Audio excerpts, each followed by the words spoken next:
Have you ever stared at a ballot paper and felt completely lost?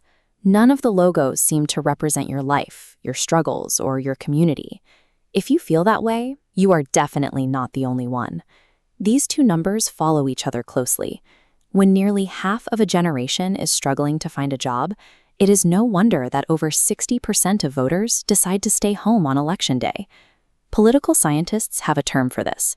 They call it political homelessness. It means you aren't lazy or apathetic about the country. You simply do not have a political party that speaks to your daily reality. But a new political startup is actively hunting for those exact voters.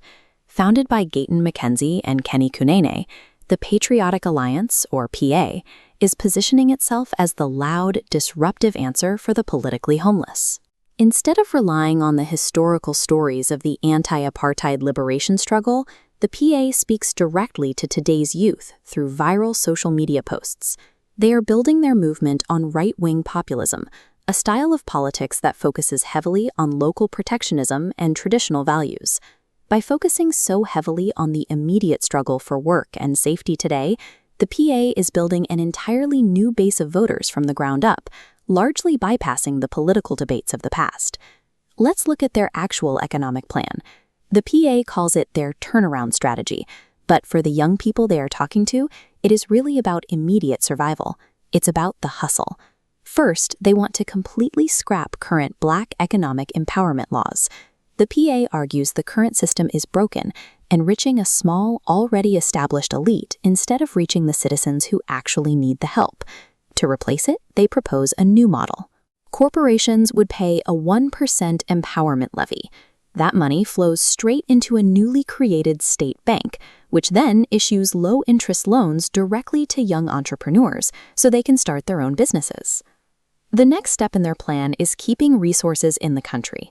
They want to stop exporting raw minerals overseas and instead begin processing those materials in local factories to create skilled manufacturing jobs right at home. The second half of their strategy focuses on what they call discipline. If a young person is not currently in school, training, or employment, the PA wants to enroll them in mandatory civil or military service. The thinking is twofold. It provides idle youth with a guaranteed state stipend and technical skills, while simultaneously getting them off the streets and out of the grip of local gangs.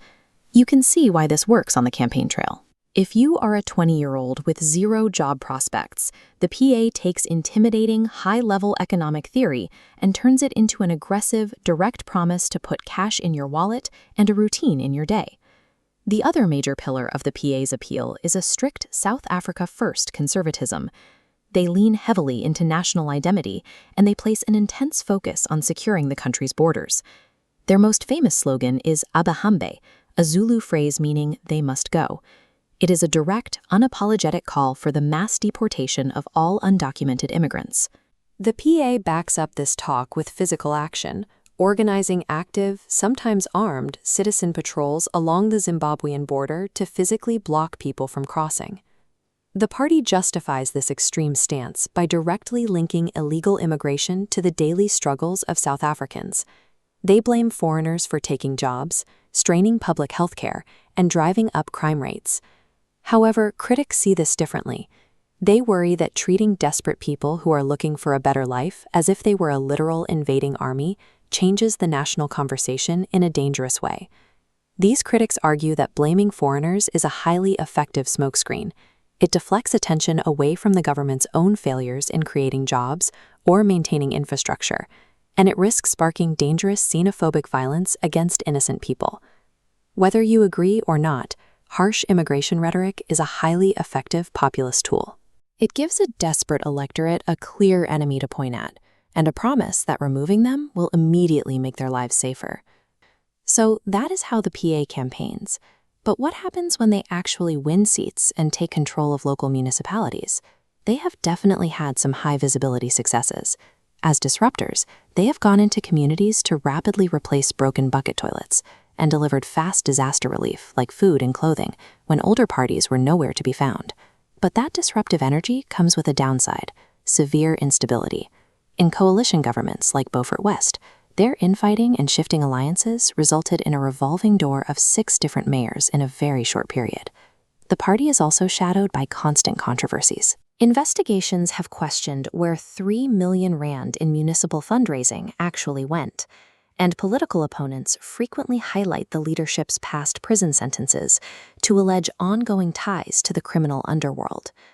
Ultimately, the PA's loud, aggressive style makes them incredible campaigners who know exactly how to grab attention. But that same volatility raises serious questions about whether they possess the maturity to govern a city without chaos. The PA is not slowing down. As they prepare for the 2026 elections, they are aggressively moving out of their traditional strongholds to court white, Indian, and Black voters across the nation. They also have a new level of authority. Because the PA joined the National Government of National Unity, they are no longer outsiders complaining from the sidelines. They are now institutional insiders, fully accountable for national outcomes. Populism is a powerful force because it offers loud, simple, and satisfying answers to quiet, deeply complicated problems. If you are a young voter, the challenge is to look past the viral TikToks and the catchy slogans. You have to evaluate whether a party that thrives on disruption can actually sit at a desk and reliably manage the water, electricity, and roads in your town.